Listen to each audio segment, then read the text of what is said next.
You missed the playoffs because you were touching grass. Well, I got good news for you.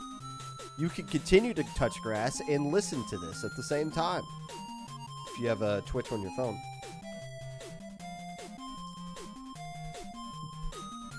And I'll tell you everything that you missed. How was my Father's Day? Pretty good. I mean, there's not much, I mean, there's nothing like special about Father's Day as far as like when you have a 2-year-old. It's not like, you know, you still gotta do dad stuff. But after Low Ink, we went to the pool, just me and PJ, and we just kind of splashed around with our feet in for a bit and had a good little time.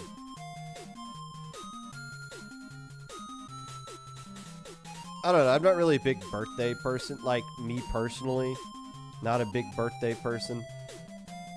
I think Father's Day will mean more to other people than it will for me about myself. Also, my Father's Day and my birthday are like the same week. So it's like I don't need 2 back-to-back, look how awesome I am days. In session. Falco, are you back home yet? Or are you drive back home? Okay, cool. So you're at the airport right now. Are we still allowed to make Popgun bald jokes? If that's the only thing you can say about me, yeah. I mean, that's typically people who make bald jokes about me are just like, well, you don't have hair. And it's like, yeah, I know. There's nothing I can do about that. Like, this isn't a choice. Like, this is something that I was born with, and I can't do anything about, and you're going to make fun of me for it. It's like, okay. Sorry. I'm sorry I'm bald.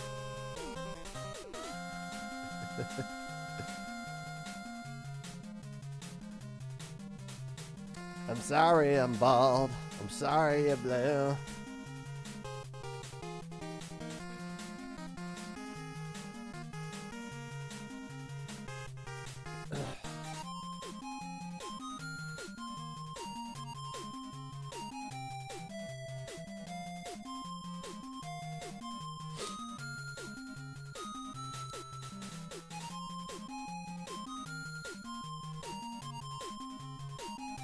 Who did you sub for, Beastie Adam? What team? Or Aiden? Beastie Adam. Beastie Boy.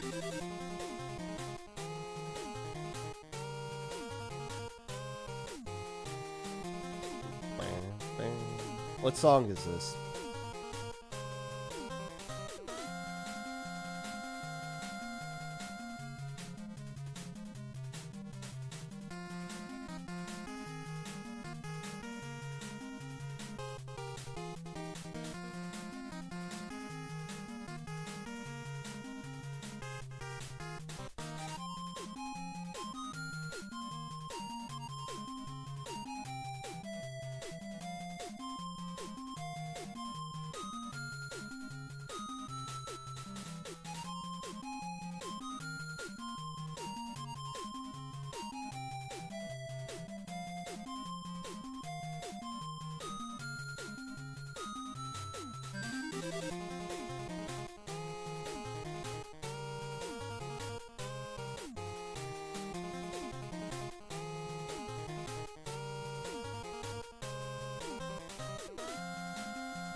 right. We're all set up for today. All right. What do y'all say? Oh my gosh, I can't read all of that. Sounds like Mega Man. This looks like copy pasta. Fishy, I was the junior. You were the you finished in second place.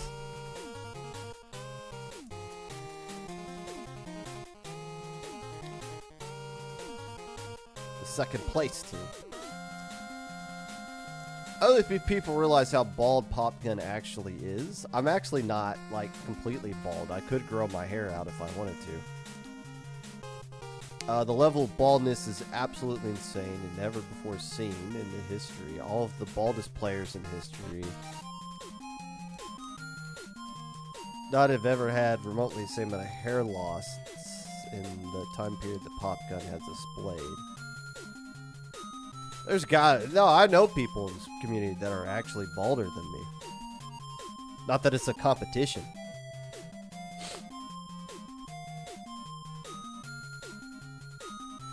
Splash Woman. Mega Man is correct. We're looking at Mega Man 9. Not really a retro game, but...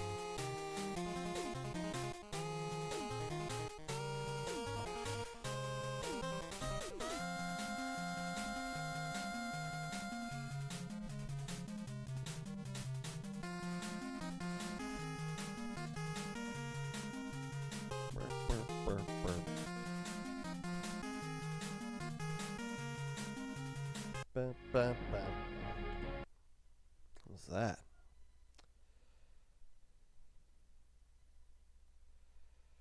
Boom, boom, boom. Hello, friends, and welcome back to the Popcast. Whenever you listen to this, whether it be live or VOD, Twitch or YouTube.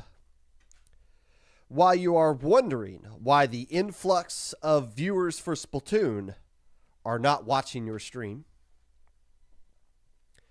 planning on using Clash Undercover as your new comp in the next tournament you play in, wishing me a happy Father's Day, even though I ain't your daggum daddy. Whatever it is that you're doing right now, appreciate you taking the time out of your day to listen to this. Unless I don't. So let's just get right into it, huh? Let's get right into what all you folks have been talking about, not exclusively on Twitter, as whenever something gets, an elongated conversation, it tends to bleed over into Blue Sky as well. But let's just get right into the conversation of the past week. As it revolved around, I believe, XQC, a big popular streamer who was streaming Splatoon, I think just like one day, maybe 2 days, with on the heels of the conversations we've been having with Japan getting a lot more viewership and more people tuning into Twitch Splatoon in general, whether it be competitive or casual or what have you. I don't know anything about this person. I don't follow a lot of people on Twitch, especially anybody who's like a big streamer on Twitch. I think the biggest person that I watch pretty consistently is Mitch Flower Power, who, if you don't know, is a Super Mario Brothers 3 speedrunner. Has held several world records. I don't think currently holds any, but is currently running some. Gets like 2,000 people watching live, something like that. I'll also watch Lack Attack, which isn't really a big streamer, but it used to, or still does, speed runs of Zelda 1, along with a bunch of other NES games. So that's really who I only pay attention to outside the Splatoon community on Twitch. So whenever there's like this is a big streamer, I'm like, I don't know any context of who this person is, but so be it. I guess there's a bunch of people on this planet who do, and that's, their prerogative. And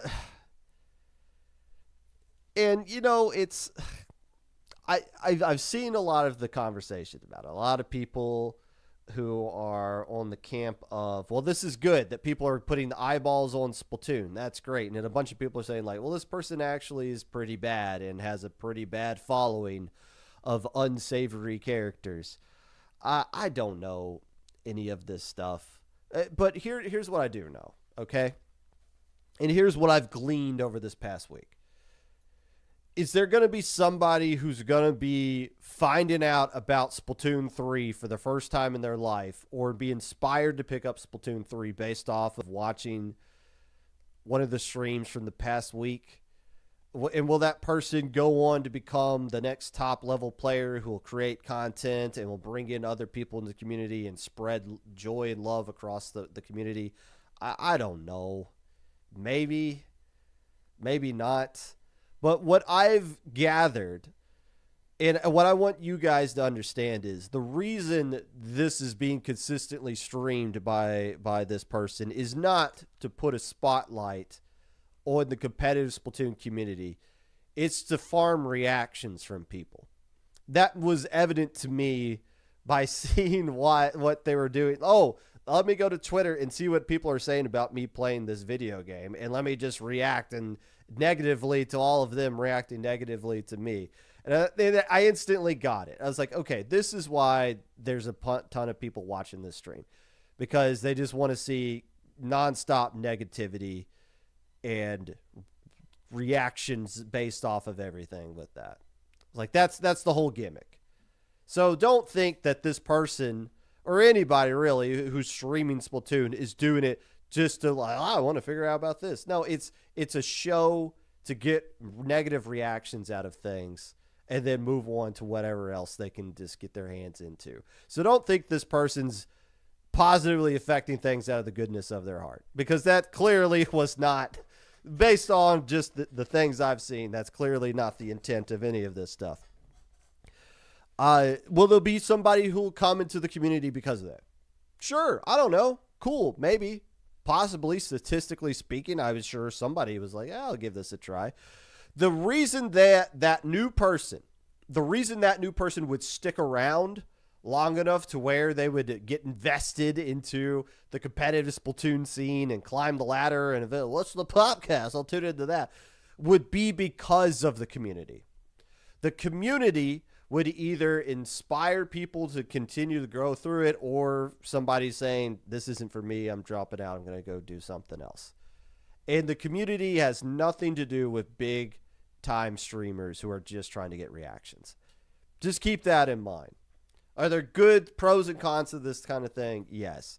But just remember what everyone is trying to get out of this.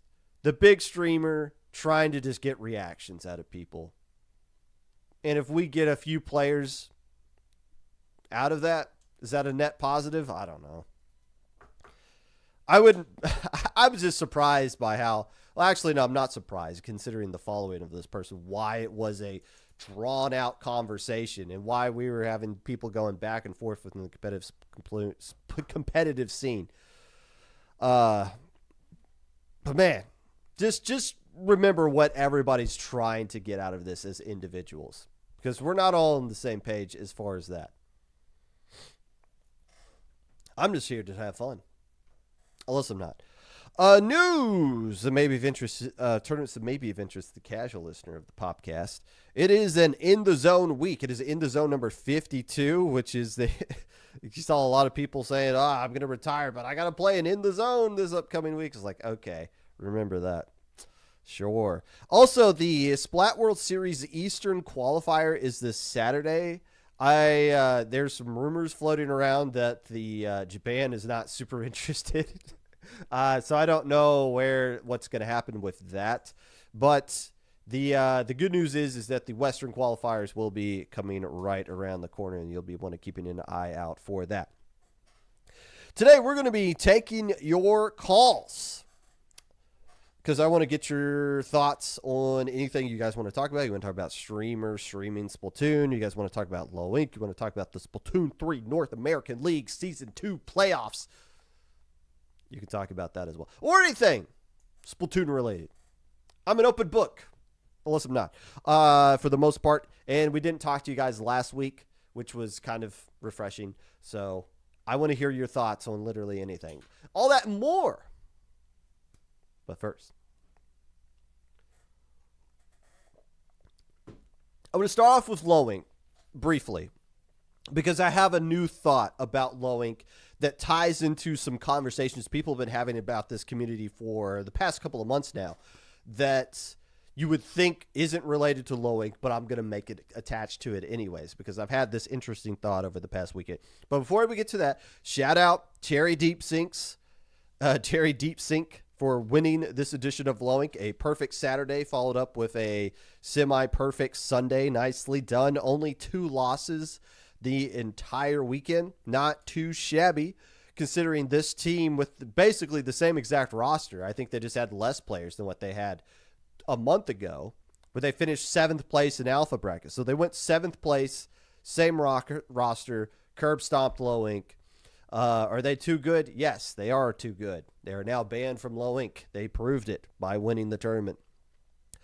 Funny enough, as I was looking back at their results last month, the team, or one of the teams that beat them last month in the Swiss stage was NeoWave, which is the team that was the biggest threat to knocking them out yesterday.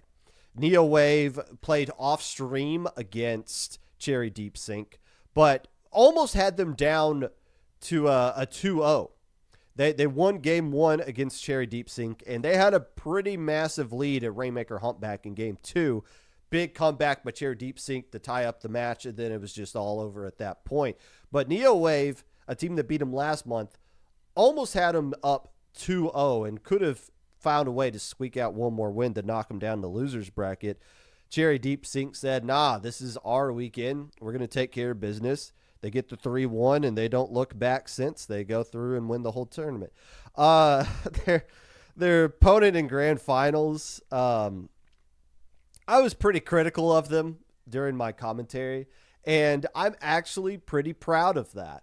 I like the fact that I can be a commentator who says what's on my mind without being too corporate-y, without being like, oh, I'm really interested in their comp. I wonder how. No, their comp was dumb. I'm sorry.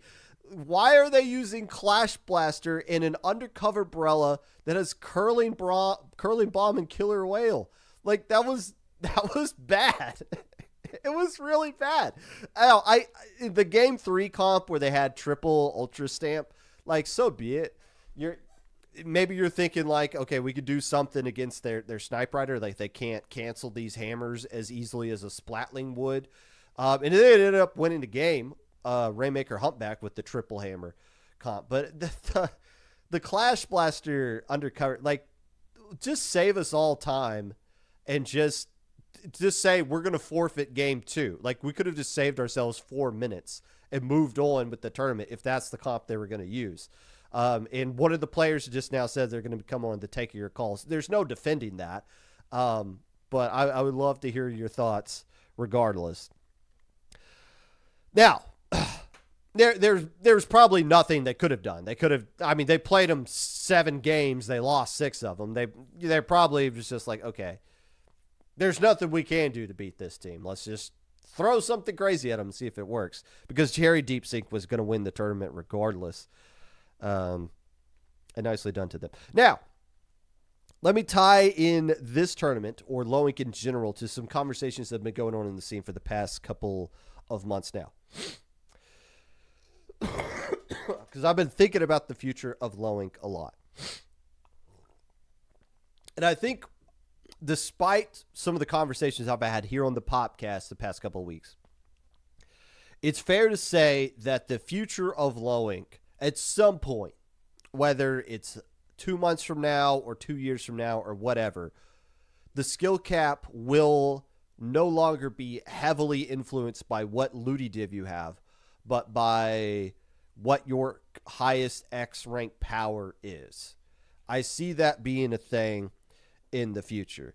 And the reason I want that to be a thing is because I am so damn tired of people coming to the IPL channel or the IPL server, and the first question they ask is, how do I get a Ludi evaluation? Could somebody tell me what my Ludi div would be? That'd be great. Thanks. I want to know if I can play in these tournaments or not.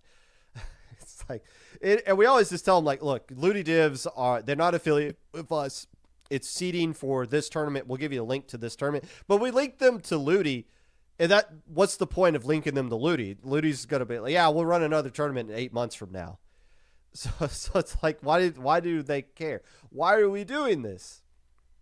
And I've just had enough. And I know where the reason why Ludi Divs care. Now, I'm not like egotistical. Well, I am egotistical, but not egotistical enough to sit here and say that low ink is the problem because we're so predominant or anything like that. But when we are seen as the Div 5 tournament, even though there's a lot more that goes into it than just what your Ludi Div is. We try to explain that. It would be a whole heck of a lot easier if somebody just joined the server and instantly realized, oh, here's what my X power is, and here's like the skill level of these tournaments based on those X powers. Oh, okay, I don't even need to ask questions. I can make that connection myself like a human, because it's very understandable. Somebody joining the scene brand new has no idea what a Ludi Div is or doesn't really understand why we care so much about them. Even though you guys say you don't care about it, you really do. We know you do.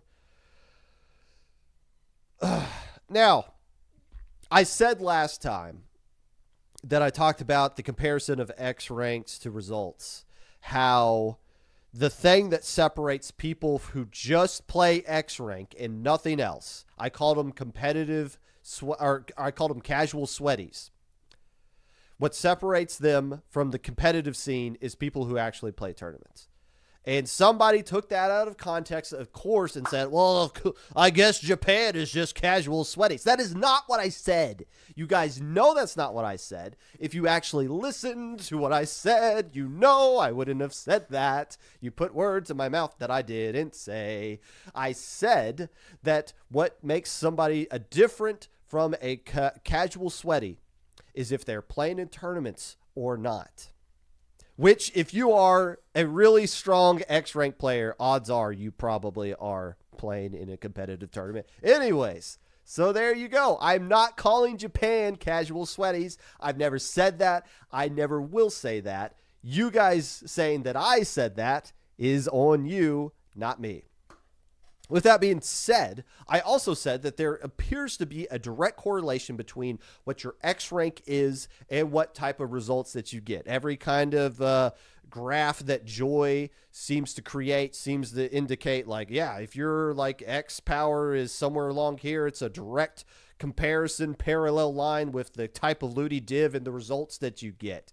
So it's like, all right, these things kind of align with each other. So where is that line? Where's that number going to be? But if we could get to a point to where low ink is this X power, it'd be so much easier for the entire community, for anybody who's brand new to the scene to instantly understand what's going on here and what like the line in the sand would be with these kind of folks. Now, it's not something that's easy to do at all, because you can't just say, all right, it's going to be like 2,800. Okay, well, is it a different number for Tintatech or Takaroka division? If the number is 2,800 and somebody has an X rank of 2,799, are they good? If people know what the X rank number is, do they just stop playing X rank until they win low ink and stay eligible forever? How do I even know what your X rank score is? That's the biggest thing. Because I can look up your results without having to ask you a single thing.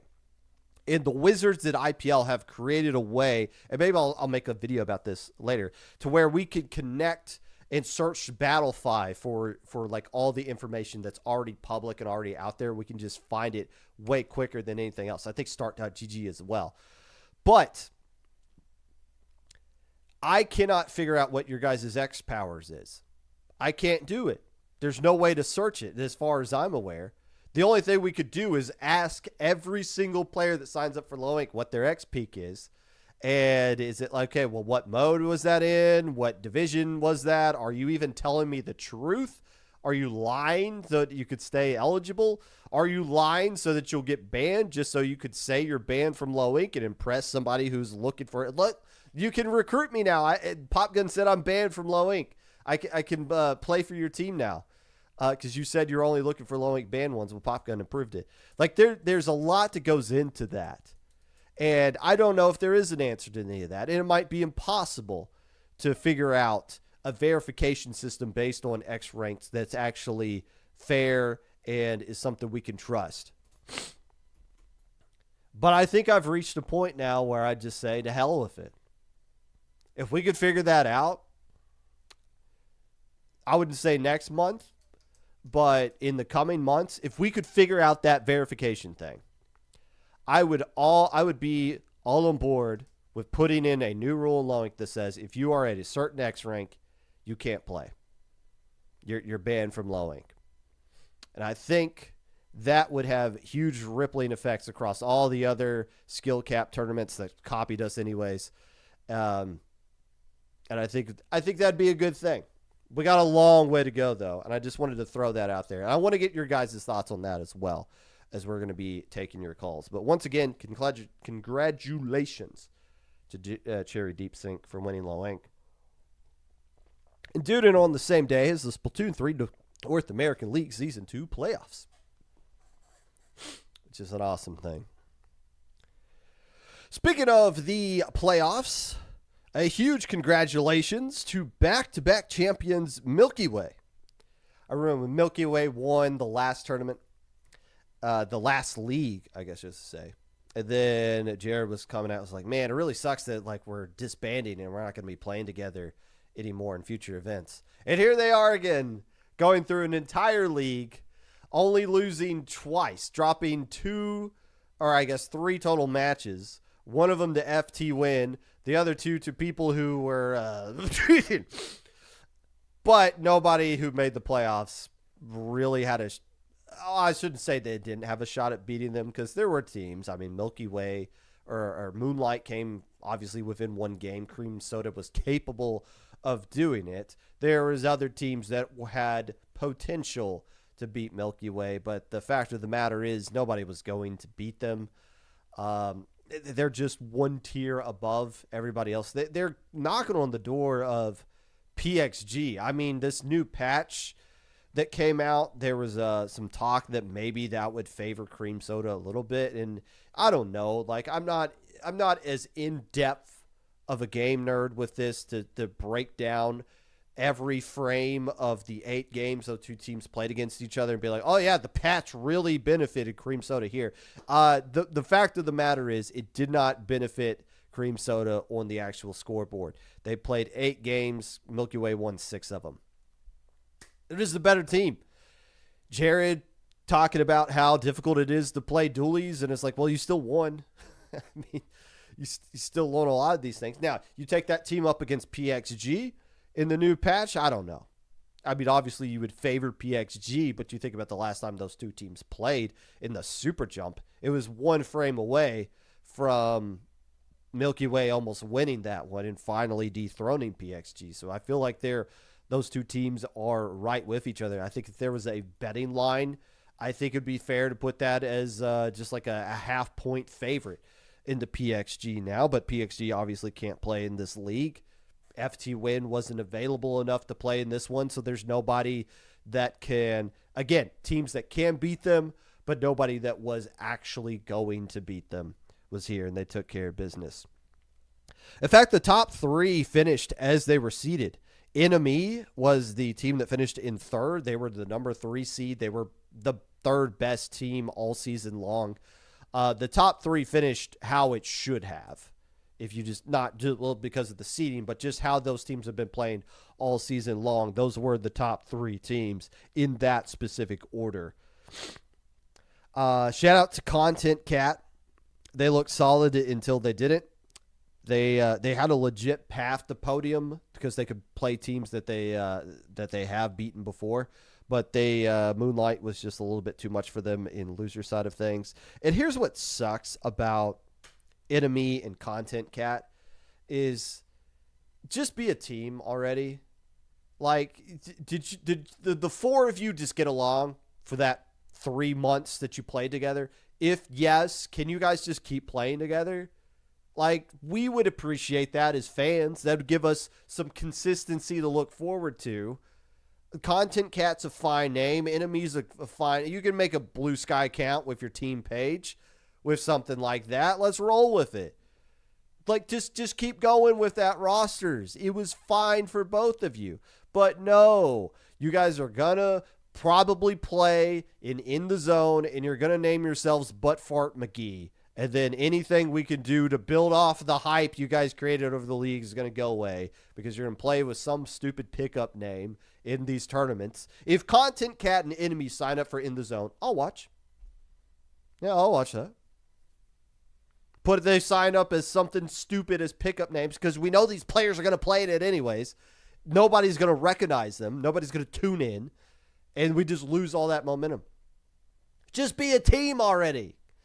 Make it official. Common law marriage or something would state you are a team at this point. So go in. All in. Like these other name brand teams. We got 3 more teams that were here. Duck Motif. Almost had the upset of the year. Man, they took Cream Soda to a game 5.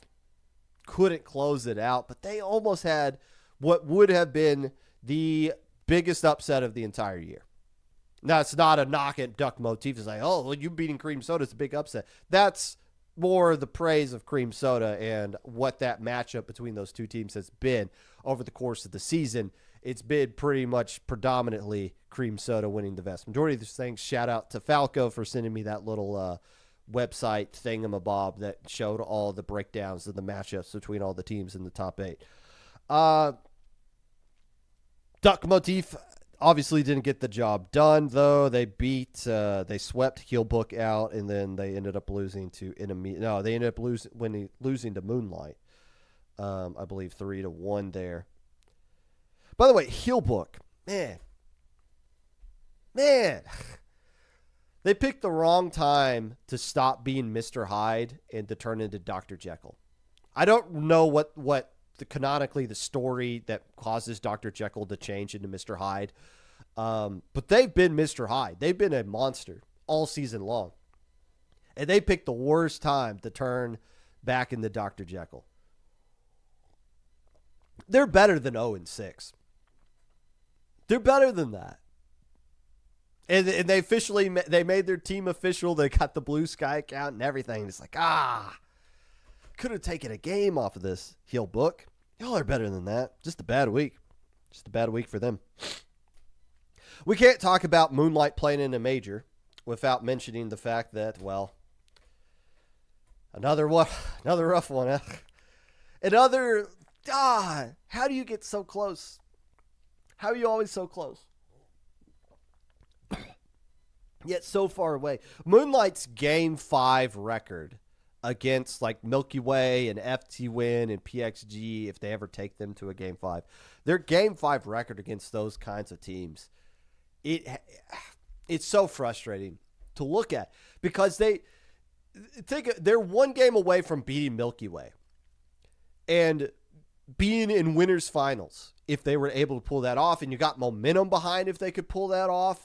But it's just, man, every time they get to a game 5, sucks. It sucks. And it sucks because that game 1, Splat Zone's Mahi Resort, was insane. Basil played like a squid possessed.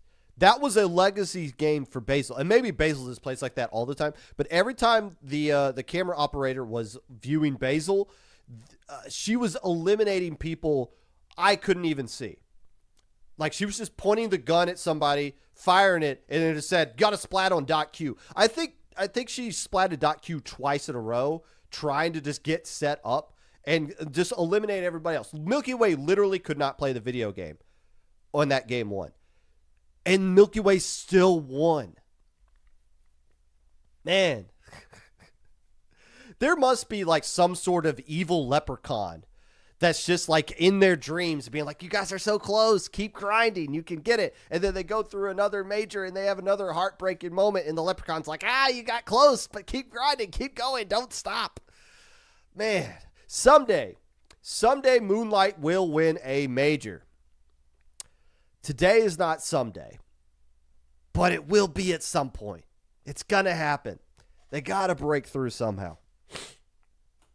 So all these teams, what's next? Well, everybody's, the great retirement is rearing back around again.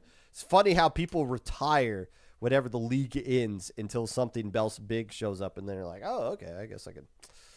I didn't really file my retirement papers. I guess I could come back out again and do this one more time. No, you're just taking a break.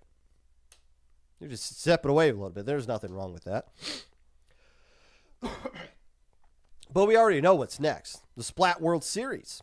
The Global Gauntlets were the build-up for this. In fact, we had a lot of the players in the Splatoon 3 North American League play in one of the 2 Global Gauntlets that took place over the course of June and May. So here we go with the actual Splat World Series that's just right around the corner, and we got a month of all the top players not having to play Turf War or Rainmaker or Tower Control or Clan Blitz, much to the dismay of one individual. Instead, they get to play Splat Zones only for an entire month. And we hope that these players will keep coming out and will keep finding ways to work towards this event, because this is the premier grassroots event coming up. And yes, the Overlords had a good weekend. About 1,000 people watching during the hype moments on YouTube, about another 500 or so on Twitch. Is that the best Splatoon stream in a long, long time? Yes. Is that where this number should be for the event of this caliber, being run on a channel with Nintendo that has over 1 million followers or subscribers? No, but still steps in the right direction. But the Splat World Series is next on the docket, and that will lead us into Riptide, following up with that as well. And then maybe we can find a way to squeeze in a super jump and keep the momentum going, so that there's always something new to look forward to. And when people need to step out, take a break, retire, good. That's good. These things should be more spread out than what they have been in the past. Now that the league is out of the way, there's a lot more breathing room. But there's still plenty of opportunities for all of the momentum that these teams, or should be teams, have built up over the past couple of months to carry it on and flex and get swept out by Japan in the Splat World Series. But what are your guys' thoughts? We're going to be taking your calls. We're going to open up the phone lines right now. If you'd like to be a part of the Popcast and say whatever it is that you like to say, join the IPL Discord server. Taking your calls. And the stage has been started now. Join that stage in the IPL Discord server. Raise your hand. We will bring you on one at a time. Phone lines are open now. And while they are on now and warming up, we are going to start up the old weekly recap. I said the weekly recap.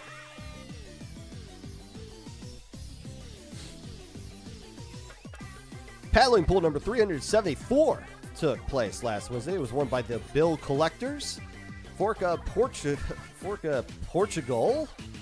Are any of these players even from Portugal? I don't even know. They finished second place. And Fading Away rounds out your top 3. 20 teams played in this edition of Paddling Pool as they're knocking on the door of 375. They'll hit 400 before the year's over, ain't they? But there's still 26 weeks. They're going to hit 400 editions of their tournament. What are they doing over there? Later that night, SOS number 230 took place. It was won by Flex Up. Chorus Out of Tune finished in second place, in Abbreviation, the Woomies Booyahs rounds out your top 3 with that one as well. 46 teams played in this edition of Swim or Sink number 230. We got some other brackets to take a look at here as well. The Hammerhead bracket was won by 0 Point Gummy Sprite. Is that a good flavor of Sprite? I wouldn't know. Creme Brulee won the Mako bracket. I've had that before. That's actually kind of, I don't really like the texture of that. And Lantern bracket was won by Attention! Triton Cup number 152 took place on Friday afternoon. It was won by Green Apple, which I'm a big fan of. I can't even pronounce the team that finished in second place. It was Silver, Kiki, Gritty Grizz, and Fishy. And the team that finished in third is called 4 in a Booyah. 21 teams played in the double elimination Splat Zones only tournament. Is Triton Cup weekly now? I feel like I'm talking about Triton Cup every single time I do a weekly recap. I know it was a bi-weekly before. I feel like they're just cranking these puppies out because it's the more popular tournament, or in the same par as paddling pool. From the Ink Up number 105 took place on Friday night. We couldn't give out the captain roles to the low ink folks because we were doing From the Ink Up with IPL. Self-Taught Eggs is your champions for 105. Starboard finished in second place. Flippa-Floppas 2 finished in third. I don't know how Flippa-Floppas used to win super jumps and 20xx's, and now they're eligible for From the Ink Up, and they are finishing in third place. They can't even win that anymore. 26 teams played in From the Ink Up. Some quick rundowns of the low ink tournament that took place. Obviously, the Cherry Deep Sink team finished in first. Fishy Solo Queue Warriors second. Well Done Filet Mignon rounds out second place. But keep an eye on beta bracket here. Grace Fieldhouse, whoever that is, won beta bracket. Divine Calamity finished in second, and Nerds number 3. And that was your weekly recap. Sponsored by It's Dangerous to Go Alone. This tournament that's been running since 2018, which is the first tournament I ever played in back in 2018, is a tournament where you register as a individual person. You get placed on teams as the TOs try to put you together with other people of roughly a skill level that would make it as fair and balanced as they possibly can. It's damn near impossible, but they do their best. This is going to be season number 49. Falco, I don't know how many seasons of Survivor there are. I've been willing to assume that It's Dangerous to Go Alone has more seasons of this. The tournament, season 49 is going to kick off on July the 11th. Registration closes 3 days before the event. Go to otdoffthedial.inc and search for It's Dangerous to Go Alone, IDTGA, or your preferred on your preferred browser to sign up for more information. It's Dangerous to Go Alone, the official sponsor of today's segment of the weekly recap.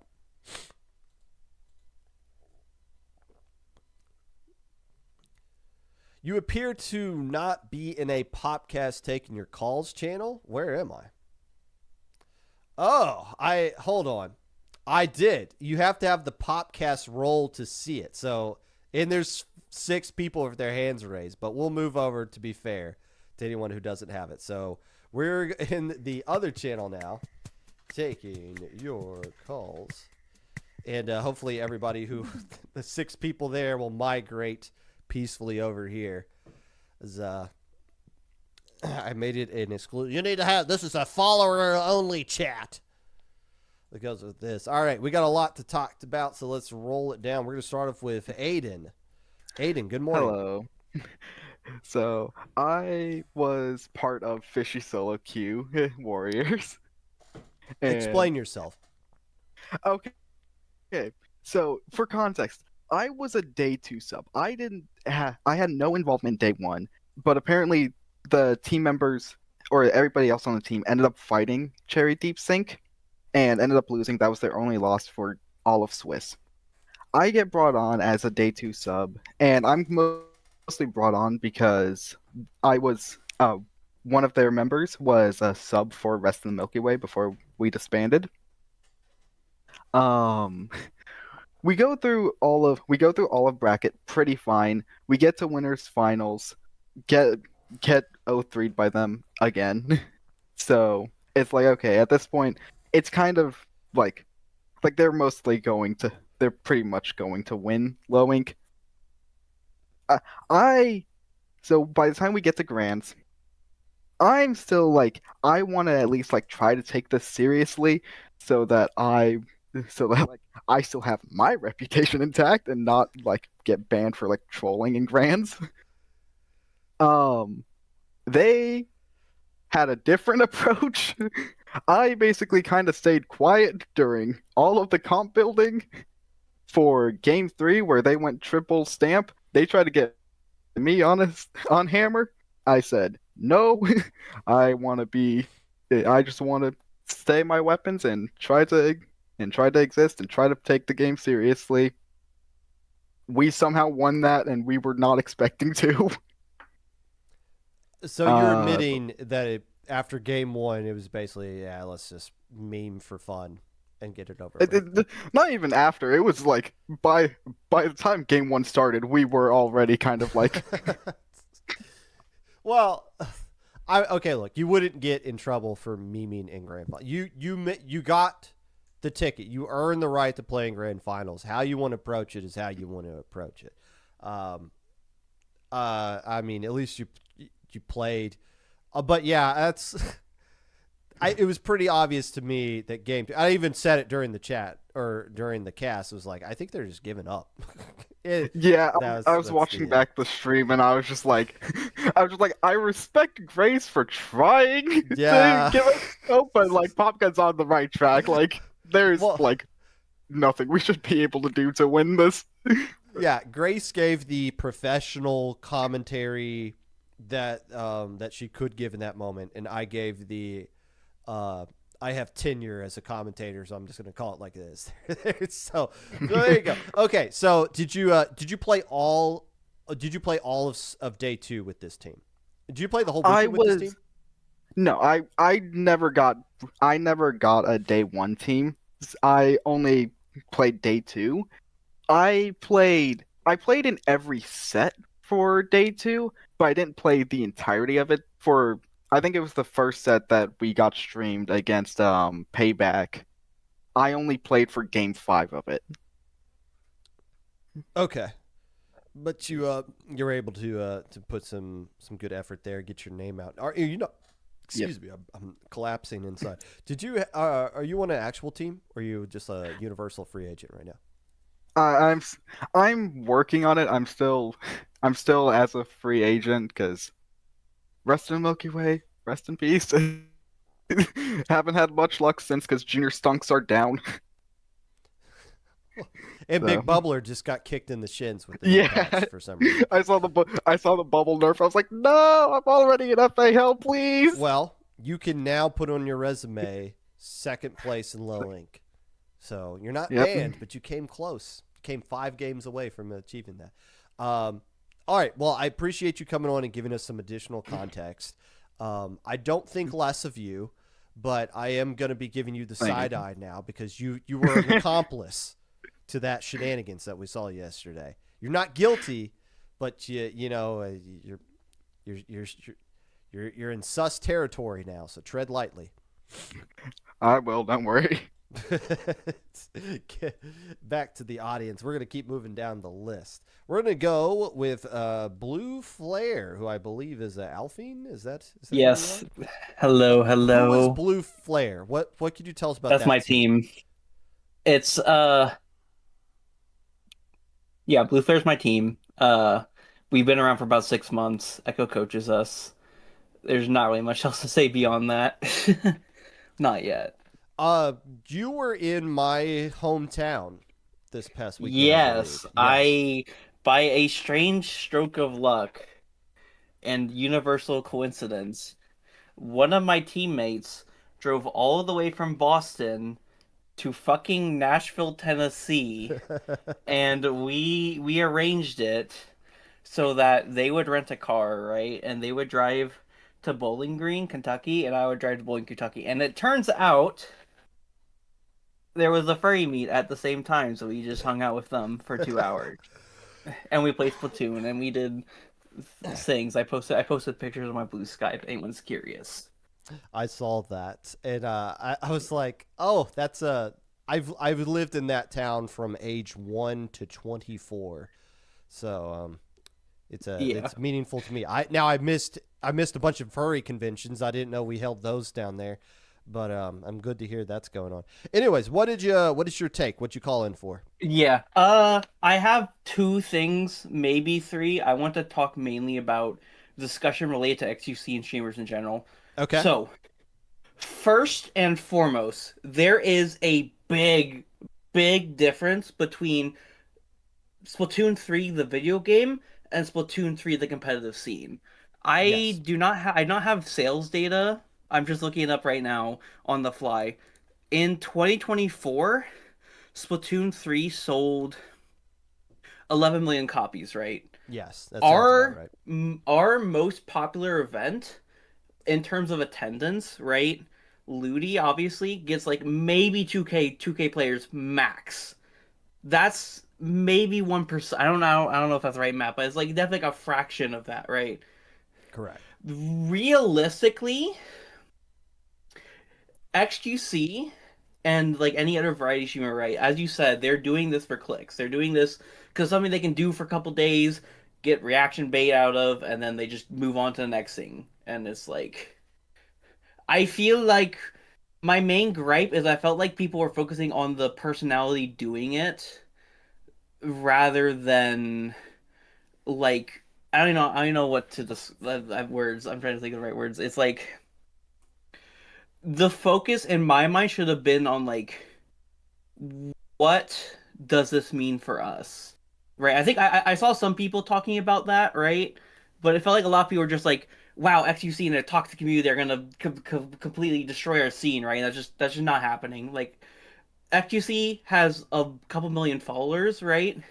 I would be surprised if more than like a couple thousand of those were even like interested to even look into our scene, right? At the end of the day, we cannot stop them from playing the video game. What we can do is like if they do end up joining our scene, we already have the tools to deal with that. Like if XUC, Asmongold, any of these like really fucking bad streamers came into our community, right? We already have the things to deal with them. So it felt to me that like we were focusing on the wrong thing in that conversation. If well, what I said earlier was, and it kind of comes along with the lines of what you're saying now, is if somebody from that community had an interest in Splatoon 3 because of what they saw and they fell down the rabbit hole and became competitive players and all that, the reason they would stay in the community is because they would vibe with the community, because this is who we are. And if they didn't really vibe with us, they would just naturally kind of leave and go off to something else. And that's not to say we're like some sort of inclusive or like uninclusive club or something like that. But like if this was, I I'm not happy that there's negativity being put on the scene because of this, but it's also important to point out that I don't think this is going to have any lingering long-term effects. If there is going to be any long-term effects, it would be a couple of players who bought into what the competitive Splatoon scene is all about, and they stick around, and that's a good thing. But I'm not really like too bent about that. Yeah, exactly. What's your other point? The last thing I want to talk about, originally I was going to talk about Sudoku, but like obviously you got to that first. On the point about using X-Ray for lowing, I would say I would like to think that a benchmark to start off with would probably be 3,000 XP, and then like it's like, oh, if you're 3K above, you're banned. Because from what I've seen, 3K XP is around the average for like every top level player that I've seen and known, and like I see on like the Splat World Series advertising stuff. And then if that's problematic, I would probably like lower it. Well, if so, the first thing we would need to do is figure out, can we even find everybody's X rank powers? And it seems like the answer right now is no. You basically just have to That is ask true. people or search the app and see who's top 500 today. Um, but I will say, if we get to a point to where we are like, okay, we can get this information, it's going to be easy for our verifiers to look at stuff like that. Then the question becomes, what is the number going to be? And at that point, we'll Yeah. probably just bring in Joy and a bunch of other data folks and just be like, hey, let's like crunch some numbers and try to figure out what's a comparison between a certain X rank and a certain like result level, certain kind of SQ power. Like there'll be a bunch of math they'll go into figuring out whatever Yeah. that number is. And maybe I the number did. like changes over time. I don't know. But the real question is going to be, okay, let's say it is 3,000. Somebody's at 2,999. Are they eligible for low ink or no? I think it would be like 3,000 you're banned, 28 to 3,000 you are in that like area where you only need like 1 or 2 results above that would get you banned. I think there'd be Yeah. like different kind of like tiers of like where In on my the close to being mind, banned thing is. Yeah. yeah, in my mind, I think X rank would be like used as like a framework, right? So like if Yes. someone's in Yes. like so like already like I've done seeding for a couple events. I already like know vaguely how it works. Like what I'm usually looking for, I'm looking for consistency, right? So like if someone gets like if they someone beat Moonlight once, that doesn't really tell me much about them. But it probably you get my point. Yeah. It's like I'm looking for like more than just one dot on a data. So I'm looking for like consistency, and I think X rank is a pretty good way to like show that consistency because especially once you get above 2,500, right? I know that once you get above that, the points you gain starts to like tank significantly. You're not getting like 25% anymore. You're getting like 5. So to me, like having a high X power usually means you're like consistently beating strong people. As for the like tracking it and like figuring out how to like get like find the data, I did see someone in the Twitch chat mention Inksight. I don't know if that would work, but I don't know if it Well, might be possible. it does that include everybody, like all 11 million people that play the video game? Could I search any one of them on Inksight right now? That would be the question. I imagine it's not a question for me, but what I can Right. say is that I've never used the site directly, and there's 2 people have uploaded replays for me, and I have a profile on the site. So I think there is probably a way to automate it to where you can get that data even if people do not interface with the site. Yeah, because if you've played in a tournament on S3NAL or Battlefy or Start.gg, I can find every single thing you've done, and I can see every single match you do. Could I, if somebody signed up for Low Ink and they have no results, could I just randomly search and find their X power? I think the answer right now is we don't really know, but that'll be a Yeah. question because that'll be the key indicator. Because if our verifiers can find it easily, cool. If I have to like go digging for it and ask you and just hope you're not lying to me, then that's going to be issues. But good points, good takes by you. We're going to move you back to the audience and move Yep. on, but good stuff. Very good stuff. I wouldn't be a coyote, Lily. I think I'm more of a wolf. Woo! Let's bring in body of water. Um, Hello, Popgun. good How are morning. you? I'm good. Good Thank you for morning. asking. What you got? Yes. I guess I want to talk about the NA League a bit. Okay. I guess for me as a spectator, I don't want the league to return anytime soon. Oh, okay. I mean, I enjoyed watching it, and all the hype that a Nintendo event brings, but I think having these long events, I just don't think the format is the best way to showcase the top players. And especially not having European players being in there. Like we don't have that many players, and limiting all the European players really makes me I feel like we're not seeing the best that it could be. Like I would love to see, Milky Way and PXG fight, but we just haven't gotten much of that lately because all the North American top players are focused on the league. Yes, the only way you would see that specific matchup is grassroots stuff. You are never going to see at least without, alting allegedly an EU team play in a tournament run by Nintendo of North America. That's just not, or nor are you going to see Milky Way playing a tournament run by Nintendo of Europe. That's just not going to happen. But yes, to your point about the format has been mentioned not just by you, the viewer, but the people who have actually played in the playoffs as well. There's a lot of solid feedback that's been shared over the past couple of seasons. Fair enough. What else you got? I guess I was just mostly thinking about the league. I also don't like watching Turf War.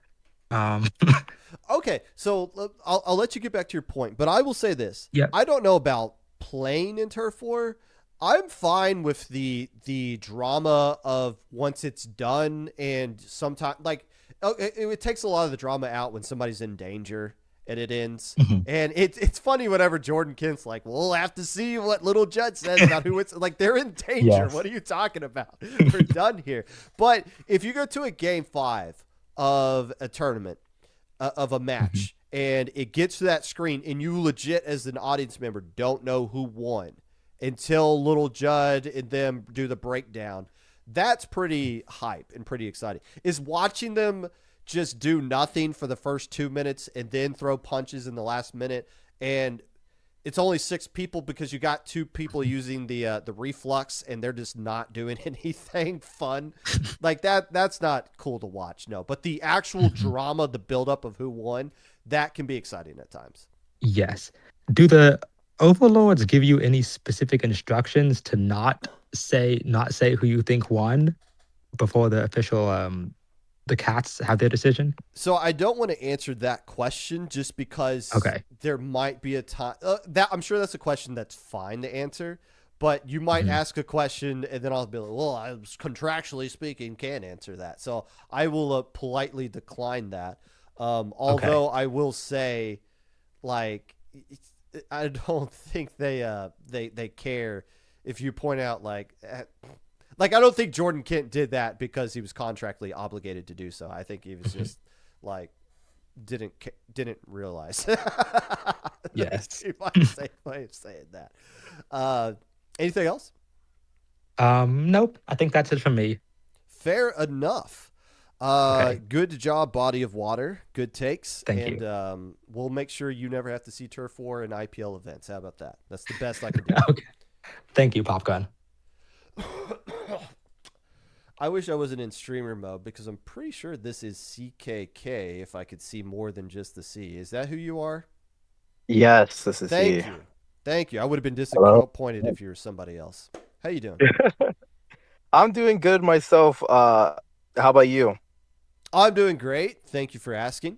You know, it's a That's good. little dreary. I'm probably going to mow the yard after this, so take as much time as you want. I want to delay that. What you got? Absolutely. Before I get started, could I get an emotional support Ellie in here because I got a PSA to say. I'd like to use your platform about something. I All right. guess. I didn't invite I you just in, need your Ellie. emotional support. You mod cheater. All right, what do you? You're here. Ellie and CKK are here, sharing the same Okay. phone. What do you two want? I just wanted to give a little bit of a PSA and just generally like update people, like especially just in general about the XCC situation. I just want to say I'm not, before I preface, I'm not for that guy. I don't really mess with him like that. He's done a lot of things that I personally don't like, but I'm not really going to get into that. But what I do want to say is I've seen a lot of people, and this happens on the internet. I'm sure I've done it. I know I've done it.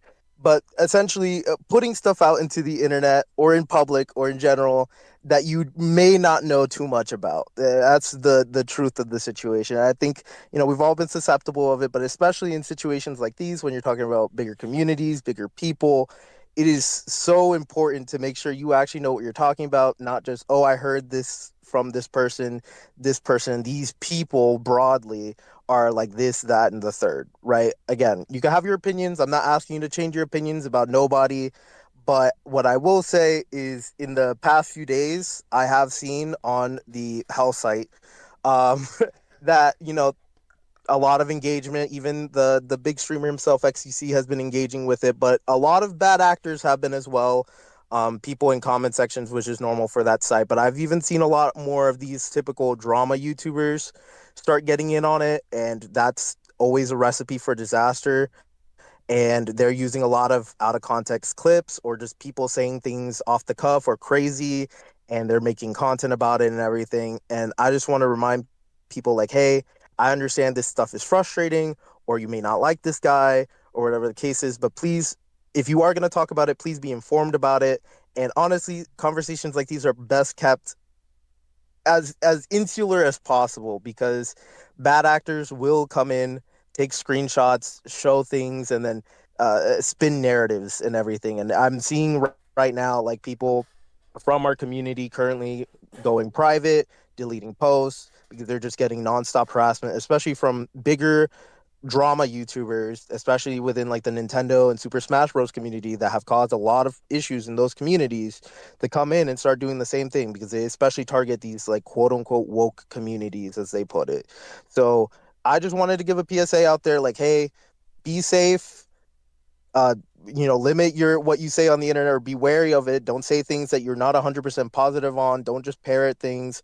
Have a mind of your own, but also just don't feed into a lot of the negativity. Protect yourself, protect your online safety and all that, and log off if you need to. I've been seeing a lot of it lately, and I know it's only going to get worse, and the more people engage with it, the more it's going to build up. And yeah, I just wanted to let people know this has breached containment, if you will.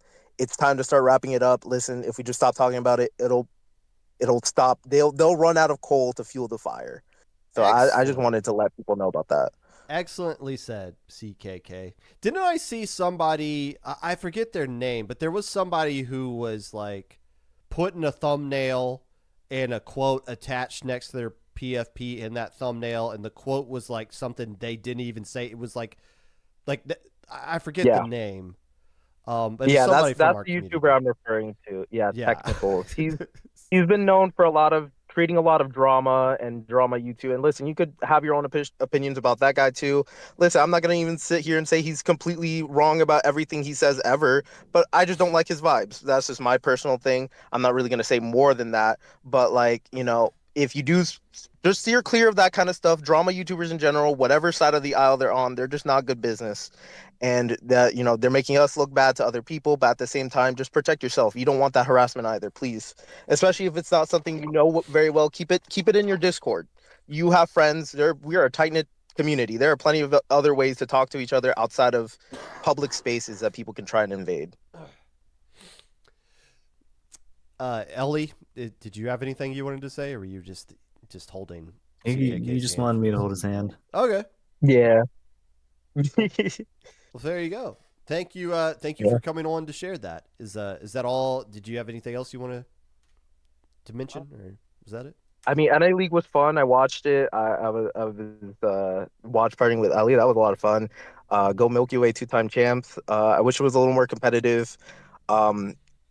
Moonlight, while they fell, I expected them to go down further because I wanted the fun prediction. They outdid their thing. I was kind of secretly rooting for them to at least get second, but I know they got it in them. They got that dog in them, so it's only due time, like Jared said. So yeah.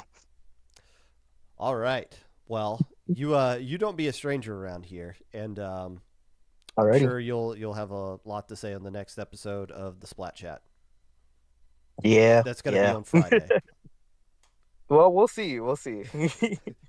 All right, both of you get out of here. Ellie, you can show yourself out since you showed yourself in somehow. We're gonna keep moving along down the list. And obviously, if you guys want to talk about the streamer situation, you're welcome to. Low Ink, Splatoon 3s, North American League, anything related. We're bringing cat shenanigans. I'm going to take a sip of my inhaler. You talk for like 2 seconds, or at least a minute. What do you got? And Popgun getting asthmatic on stream. SMH.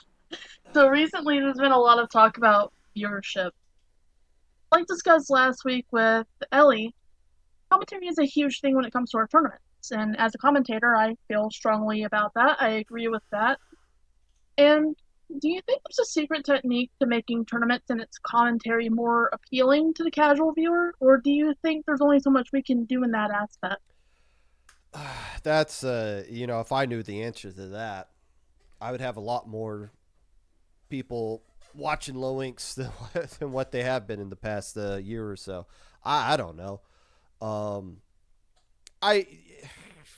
I mean, it's just a matter of like creating content around things that will get the stream into people's feeds, and then they'll tune in and they're either like connect to what's going on or they won't. I'm not a big fan of commentary that's built around assuming everyone in the audience doesn't know what's going on. My commentary style doesn't really fit that, and that means if you're tuning in and you don't really pick up on what I'm talking to, you're obviously going to be a little bit lost. But I also feel like there's people who tune in to Melee Smash Brothers and can't even follow a single word those commentators are saying, but they get and are interested in what they're watching nonetheless. I do have this might not even be an answer to your question, but I do have one thing that I wanted to point out. With the Overlord streams is when they're showing the commentators for like 5 minutes while they're waiting for the matches is going, they don't show you what the score is or who's even playing. If you just tune in and just click on an Overlord stream, you could be in the middle of the match. You could be waiting in between matches. It could be like 2-2 going into a game 5. It could be game 1. You don't know until they queue up into the lobby like 7 minutes later. I've always noticed that. So maybe there's just more. I don't know if there was better information for somebody who's just clicking in to figure out what it is they're watching, and then they'll have to decide for themselves if they're invested or not. But that maybe didn't answer your question, man. I was just waiting for an opportunity to point that out. No, actually, that does help a lot. And you're right that every commentator has their own styles. Maybe sometimes someone sticks around just because they like the vibes of the commentator. Or maybe a commentator has digested the information in such a way that they're like, you know what, I want to pick up Inkbrush and go to low ink. I also think it's just, this game's a little bit older and stuff like that. I mean, that doesn't mean that people don't watch other older games, but, there's a lot of factors that work against it, and maybe someday it'll be a big thing. I don't know. I'm just rambling about nonsense. Do you have anything else? I also have my own thoughts about the XQC Sure. situation. Sure. What you got? In a time of great strife, I feel like the Splatoon community needs to, now more than ever, just stick with each other, support each other, because we can't control who finds this game and who plays it. We can't control which audiences find us. That's why, like CKK was saying, we need to try to distance ourselves from harassment and drama. And it's one of those things where we need to try to rise above it as a community and really support each other, because somebody can and probably has been really hurt by it. There's a lot of social stuff that happens with these things, and it can get really messy.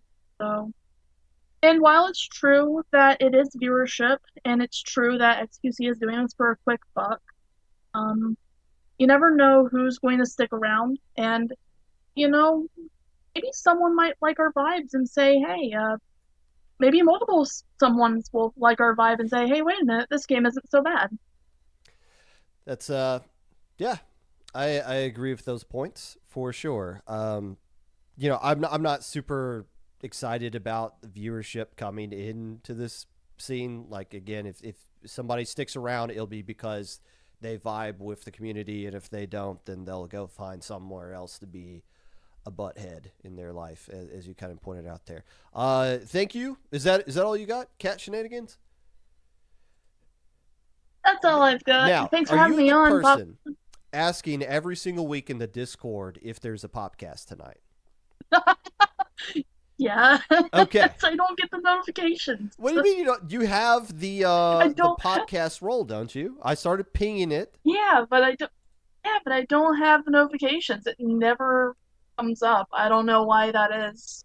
Do you have a Blue Sky account? I do. Okay. Do you follow me on Blue Sky?